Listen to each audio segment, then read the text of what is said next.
وما ظلمهم اللہ ولکن كانوا انفسهم یظلمون۔ اللہ تعالیٰ نے ان پر ظلم نہیں کیا، انہوں نے اپنی جانوں پر خود ظلم کیا، انہوں نے اپنے پاؤں پر خود کلہاڑی ماری ہے۔ اللہ تعالیٰ تو چاہتے ہیں کہ بندہ آ جائے اور مجھ سے معافی مانگ لے اور میں معاف کر دوں، اور معاف کرنا اللہ تعالیٰ کے یہاں، اللہ تعالیٰ کے نزدیک کوئی بڑی بات نہیں ہے۔ اللہ تعالیٰ انسان کے عمل کو، انسان کو دیکھتے ہیں کہ انسان کب میرے پاس آتا ہے۔ ایک مرتبہ آپ صلی اللہ علیہ وسلم اور صحابہ کرام کا قافلہ ایک سفر سے واپس آ رہے تھے، تو ایک جگہ آپ نے پڑاؤ ڈالا، بستی قریب تھی، ایک عورت تھی جس کا تنور تھا، اس نے لشکر کی روٹیاں پکائی اور تمام صحابہ کرام نے ان روٹیوں کو کھایا۔ آپ نے کھانا کھایا اور کھانا کھلانے کے بعد وہ خاتون نے ان صحابہ کرام سے معلوم کیا کہ میں آپ کے صحاب سے ملنا چاہتی ہوں، یعنی رسول اللہ صلی اللہ علیہ وسلم سے۔ میرے بھائیو توجہ کے ساتھ سننا، بڑا قیمتی مختصر سا واقعہ ہے لیکن ہماری زندگی بدل دینے والا واقعہ ہے۔ فرمایا کہ میں آپ کے صحابہ سے بات کرنا چاہتی ہوں، تو رسول اللہ صلی اللہ علیہ وسلم تشریف لائے اور کہنے لگی وہ بوڑھی اماں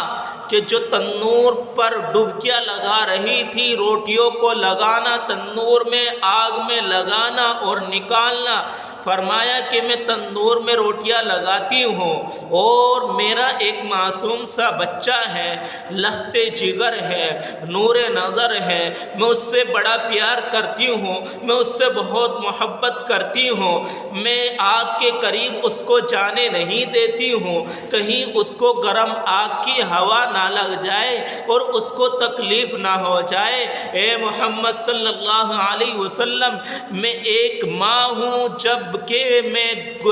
بھٹی میں تنور میں ڈبکیاں لگا رہی ہوں، لیکن اپنے بچے کو محبت کی وجہ سے اسے قریب بھی نہیں جانے دیتی، کہیں تکلیف نہ ہو جائے۔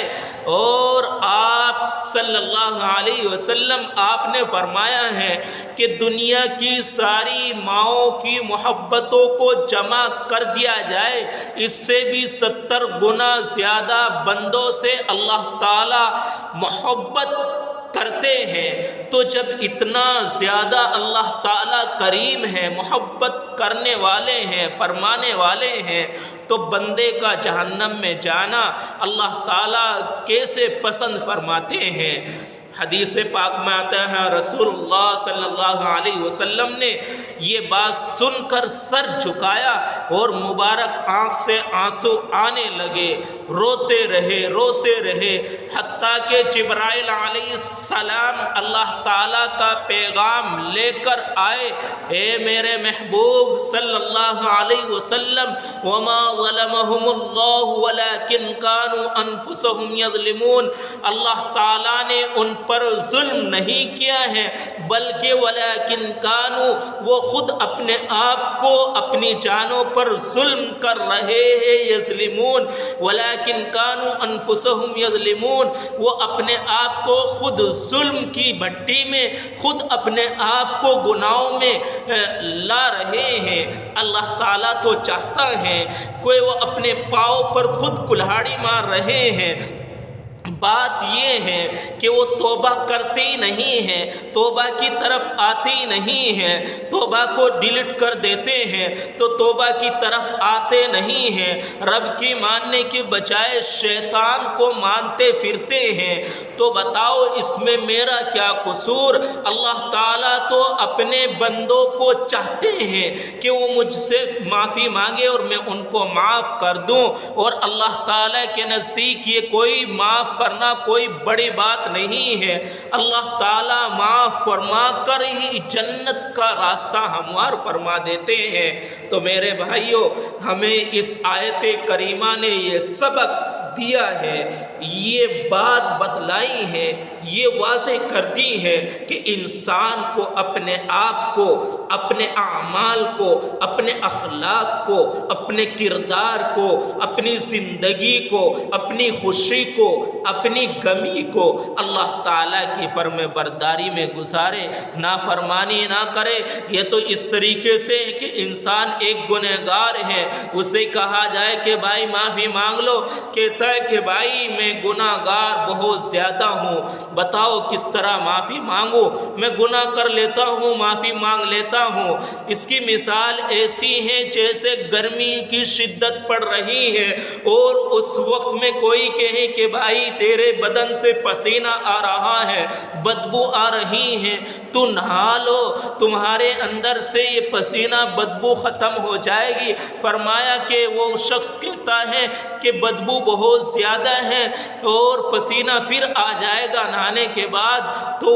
وہ شخص کہتا ہے کہ بھائی اب جو پسینہ بدبو ہے تیرے نہانے سے وہ ختم ہو جائے گی، دوبارہ پسینہ آئے گا تو دوبارہ نہا لینا، دوبارہ غسل کر لینا۔ تو اسی طریقے سے انسان کو یہ نہ سوچنا چاہیے کہ میں بہت گنہگار ہوں، توبہ کرتا رہتا ہوں، گناہ کرتے رہتا ہوں، بلکہ اب معافی مانگو اور آئندہ گناہوں سے بچنے کی کوشش کریں، اور آئندہ اگر گناہ ہو جائے تو توبہ کا غسل کر لینا۔ ابھی اللہ کی رحمت کھلی ہوئی ہے، دروازہ کھلا ہوا ہے، سانس نکلنے تک،